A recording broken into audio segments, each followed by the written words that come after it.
The government has taken a firm stance against any attempts to incite unrest or disrupt law and order situation following the arrest of Chinmoy Krishnodas Brahmachari. The State Council informed the High Court today.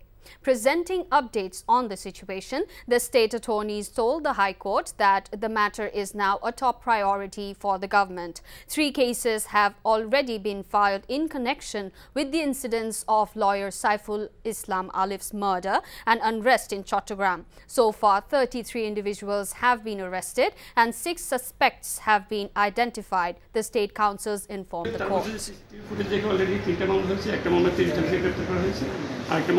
গ্রেপ্তার করা হয়েছে এবং বাকিটা under investigation আছে দেখে CCTV footage দেখে পর্যক্রমে তারা তাদের কার্যক্রম চালিয়ে যাচ্ছে। মোট 33 জনকে গ্রেপ্তার করা হয়েছে। 33 জন আর 3 জন টোটাল 33 জনকে গ্রেপ্তার করা হয়েছে। তো এই আদালত আজকে যে সমাধান দিল যে ইসকন নিষিদ্ধ ব্যাপারে যদি রাষ্ট্রযন্ত্র সর্বোচ্চ কাজে আপনারা দেখছেন হাসনাত আবদুল্লাহ এবং সার্ভিস আলম মনে হয় দুজনে কিন্তু ইসকন নিষিদ্ধ ব্যাপারে চট্টগ্রামে কথা বলছে এবং তারা আসার ব্যাপারেও তাদেরকে আগে কিন্তু অ্যাক্সিডেন্ট করছে। অর্থাৎ একটা ঘটনার সাথে আরেকটা ঘটনা কিন্তু জড়িত এখন এখানে দেখা যাচ্ছে। অর্থাৎ ইসকনের মূল উদ্দেশ্য হচ্ছে আমাদের রাষ্ট্রটাকে অস্থির করে রাখা। বাজে কথা বলবেন, আপনি কি বলতে চাচ্ছেন? এই চাঁদনি আপনার গায়ে এসে পড়েছে? আজে বাজে লক্ষ্য থাকার। তোমার নাম তো উজান চৌধুরী, কিন্তু আপনি কে?